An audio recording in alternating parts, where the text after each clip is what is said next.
Hi, so it is week 3, and I wanted to reflect on how things were going. My mastery path worked a lot better, and I think it's kind of working like I want it to. So remember, I am at this point still giving scores to everybody, so I'm actually grading everything, which takes forever, but most of it I'm just grading for completion, especially on their notes. So I have the module set up to where if on their last test, which is this last one was only 10 points, they had to get at least a 5 out of 10 in order to move on.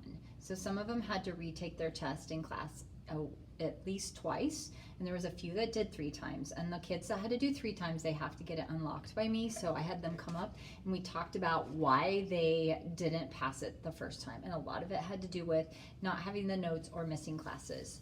So those are the kids that are going to be at risk, and I'll probably modify the modules as we go because I know that it's going to be more difficult for them. So this week's Mastery Path worked way better. So my top score was, if you got an 8 out of 10, it opened up the page, which was your DOK1, and you had 3 choices and you only had to do 1 of those.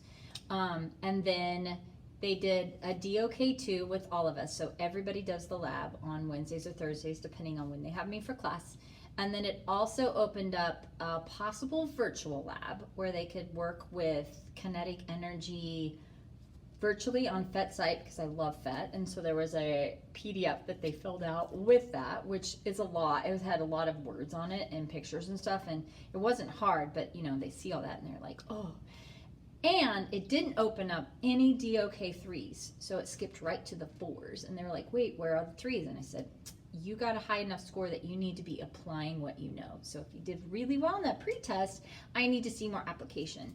So it sends them to the DOK4. And this week it was, they could make a video, and it had some criteria and constraints to put in there. And they could use like iMovie, or they could just do it on their iPad or whatever, and then submit it. Or they could do the virtual lab extension, which just kind of worked with a little bit more complicated courses where they had to create their own with lots of turns and talk about potential energy and stuff. So if they got 8 out of 10, some of them were frustrated because they couldn't take that quick out. They had to actually go for something more intense. And I was like, that's what I expect though. If you're getting 8 out of 10, you should be able to apply it much easier than some of those kids that really just need to get that information. So then the middle group, which is the 6 to 7 group, they got to do, were sent to the page, and they got to do 2 of the 3 options. And then it moved them to the DOK2 that we did all together, and then it opened the virtual lab, which they could do as an option, or the DOK3s. So the DOK3s were a discussion about pictures that were in the wrong order, or if they were in the wrong order, and then why you thought that. And then a flip grid, which talked about a roller coaster and where the potential kinetic energy is. So the flip grid is just not working well with Canvas this year. I can't quite figure it out. The kids are going to the wrong things. It's just super hard. So I'm taking that out this next week and definitely not putting in flip grid. I'm just going to have a video option where they just upload a video of some kind. But like I said, a lot of them, even in that range, want to go right to those DOK3s because they're like, oh, these are going to be super easy. I can get them done super quick, and I just write a quick answer. And I keep telling them, like, I actually grade those pretty hard because I expect you to have full developed ideas and support and evidence to that. So I'm giving them comments to that right now and just saying, this is why you've missed it. Once they reply to the discussion, it opens up everybody else's replies. And so some of them even go back in and change what their answer was. Now, what happened last year is a lot of kids would put like a dot and submit it, or something like a word and submit it, and then it would open up everyone's, and then they knew what to write. So I'm gonna have to really watch that. I think I've got 1 kid so far that figured out to do that, and I'm definitely not gonna let that happen.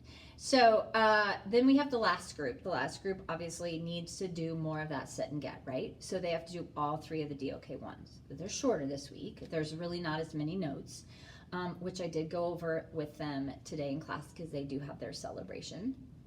So they do the DOK ones, they do the DOK 2 with all of us, and then they have the options of the 2 DOK 3s. So they pick one of those. And the goal still is to get 12 points. So everyone easily, even with that day off, are able to get the 12 because it was a little bit shorter lesson this week, so it's not as many notes.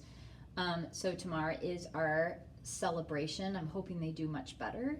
And then their checklists are going to be turned in. And then last week I wasn't here for the celebration, so I'm super excited to use my breath ball, which I'll show you next time. I don't have it right here with me, but it's a breath ball. So we're going to like do some breaths right before, and we're going to talk about being positive before we take celebrations and not saying I'm going to fail. So I'm really working on what I'm going to do with that. But I'm really thinking that if kids say I'm going to fail, like I'm not going to let them take the test. And I don't know what that means. Like, do I give them a little bit longer to study?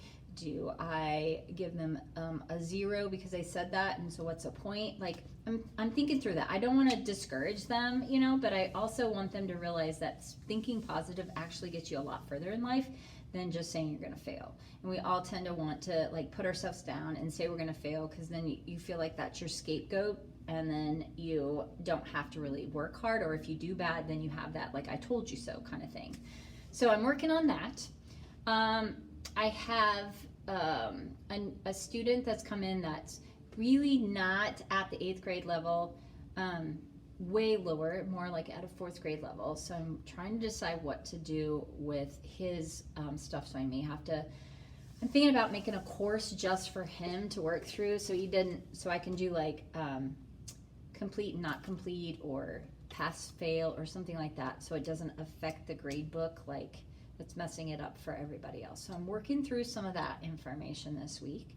And let's see what else. Oh, I learned with my Mastery Path, like I was having everything be a part of the Mastery Path, but it's really just those pages. So the assignments I have to make to everyone, and I just have to link the pages to the Mastery Path. So I have to get them out of the habit, though, of looking at the to-do list. So some of them are still trying to go there and just pick assignments. I'm like, no, you have to stay in the module. So we're kind of fighting that, too. So I think I'm off to a good start. You know, like energy is cool. Like today, my demonstration was actually taking a bucket and swinging at their heads, and we talked about why it didn't hit them in the nose and stuff like that. So they were super excited about that. But the lab was kind of, it was okay. So there's always like this beginning part, there's really not as much amazing fun stuff to do. And so I know some of them are like, oh, it's kind of, you know, it's okay. So I'm working on trying to make them as positive as I can. So, but yeah, I feel successful this week as far as my Mastery Path went. I feel like I'm pushing, especially that higher end group. I always tend to struggle with how to get them to move into more extensions and application because they just want to get it done. And so I feel like this is kind of forcing them to do that. And I saw kids like grouping up to actually work on it, which I love. So some positives today.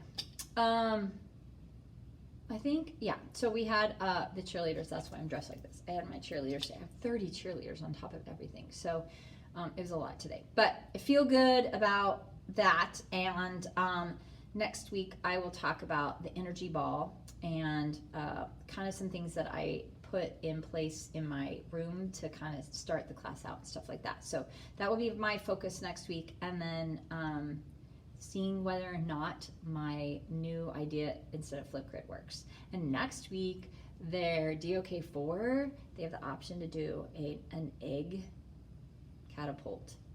So I need to get some eggs here, and that could be interesting and messy. So we'll see how that goes too. But I have a nice area outside my window, so you know, that's fun. So hopefully I'll have some kids that do really well and they can move into that. I think that's it. I will, like I said, try to put some other things on there and maybe even show you some more with my Mastery Path, because apparently it's working. Yay! So thank you for watching, those of you that have, and commenting is super great. And if you, like I said, if you have new ideas, let me know. Oh, I forgot to tell you one more thing I'll show you next week. Hopefully it works really well. I got Teachers Pay Teachers, I got some doodle notes, and it has an interactive link with it. So I'm going to try the doodle notes for the energy unit, and I found some for all of my topics. So I'm going to try that, and I'm super excited to see if the kids actually like that, to the drawing part. And again, it won't be every kid, but they have that option of doing it in my personalized learning. So I'm super excited to see if that works too. So I'll see you next week. Thank you for tuning in. I'll talk to you later. Bye.